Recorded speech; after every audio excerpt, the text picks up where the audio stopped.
kalau masih ada yang main-main, saya gigit sendiri. Sudah mulai ngerti ya, oh di sini saya sudah mulai ngerti, oh di sini saya sudah mulai ngerti. Kalau masih ada yang main-main, sekali lagi yang gigit saya sendiri lewat cara saya.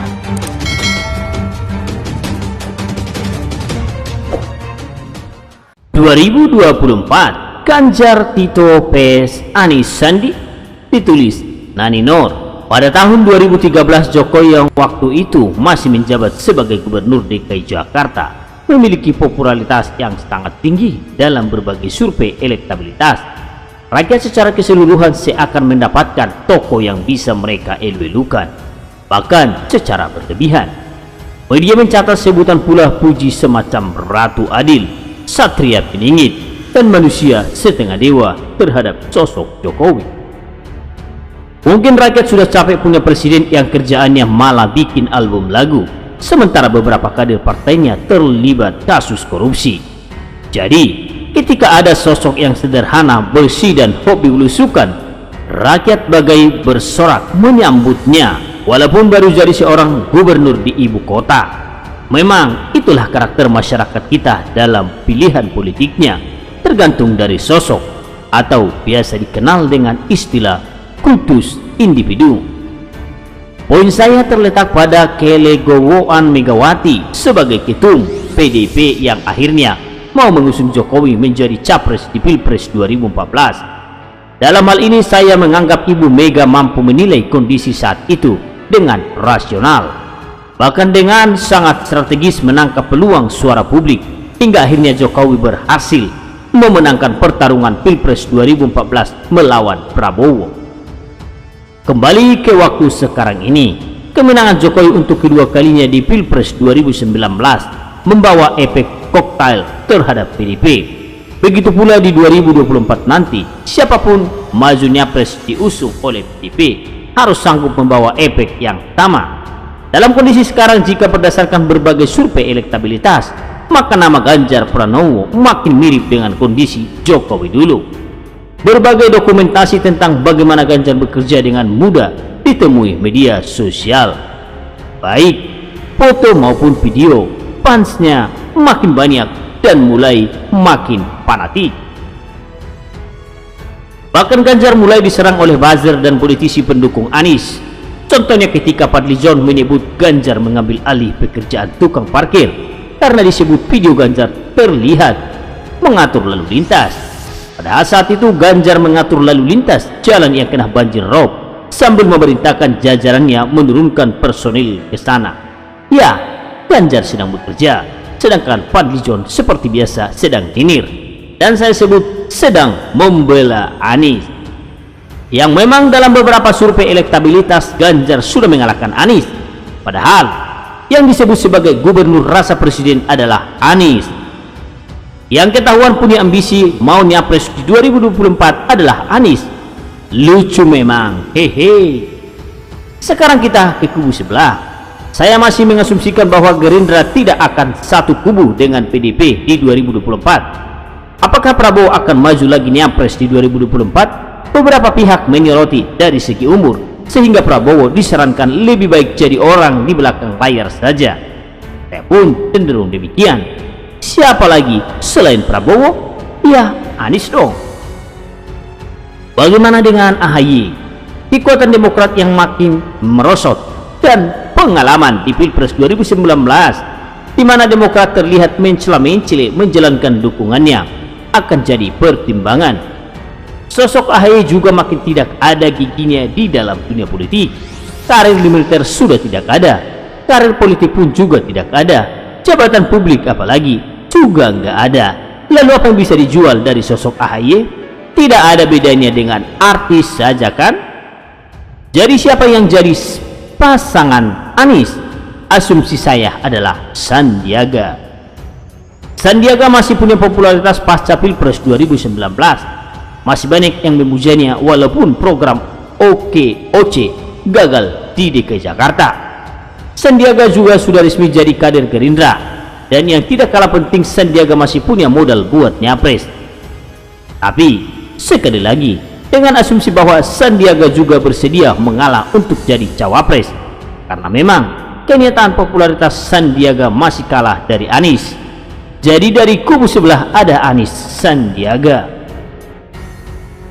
Kembali lagi ke kubu sini, siapa yang cocok buat mendampingi Ganjar? Ada 3 pilihan: Puan Maharani, Erick Thohir, dan Tito Karnavian. Saya tidak akan memilih Puan hanya karena dia menyandang nama Soekarno, ataupun karena seorang wanita. Rasional saja, bahkan Risma jauh lebih populer ketimbang Puan. Tinggal Erick dan Tito Karnavian. Di antara keduanya, saya cenderung memilih Tito Karnavian. Seperti yang sudah pernah ditulis oleh kakak pembina, sudah saatnya Indonesia dipimpin oleh yang berlatar belakang militer polisi. Dan saya pun setuju. Sebenarnya di Pilpres 2019 lalu saya sempat mencalonkan Tito sebagai cawapres buat Jokowi. Dengan pertimbangan serupa, kita perlu orang-orang yang tegas, military figure semacam itulah. Jadilah Ganjar berpasangan dengan Tito Karnavian.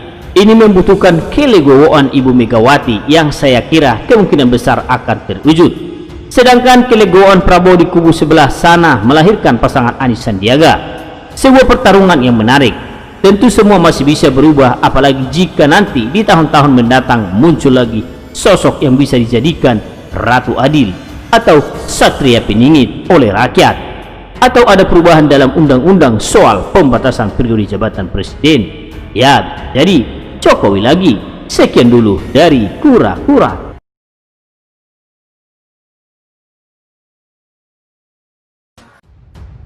Sindiran halus dari Ganjar buat Fadlizon yang bikin tak berkutik. Masih ingat dengan sindiran Fadlizon kepada Gubernur Jawa Tengah Ganjar Pranowo yang menurutnya telah mengambil tugas juru parkir karena ikut mengurai kemacetan di jalur Pantura itu? Nah, kali ini Ganjar memberikan respon atau balasan yang lebih monohok tapi elegan dan halus tanpa menyindir keras. Ganjar Pranowo kembali melaporkan perkembangan kondisi ruas jalan Demak Semarang di Kecamatan Sayung. Dia mengatakan arus lalu lintas di jalur Pantura itu telah lancar dan tidak ada genangan rob. Saat memantau pada kali pertama dan kedua, Ganjar menggunakan mobil dinas. Kali ini Ganjar hanya mengayuh sepeda saat mengecek jalur tersebut, ditemani 4 goweser yang memakai kaos nedak keplak bersama lawan COVID-19. Progresnya cukup bagus. Ini adalah tanggul sementara yang dibangun untuk menahan agar air tidak melimpas ke jalan, kata Ganjar. Saat sidak pertama, genangan air di jalan hampir mencapai betis orang dewasa. Kali ini tidak tampak lagi genangan air. Beberapa titik jalan pun juga terlihat baru ditambal dengan aspal. Kemacetan semula yang mencapai 10 km pada minggu lalu, saat ini sudah tidak ada sama sekali. Ternyata sejak kemarin kawan-kawan dari Balai Besar Jalan dan BBWS bekerja optimal dan hari ini berhasil dibendung sehingga 3 hari ini tidak bikin macet lagi di Sayung Demak.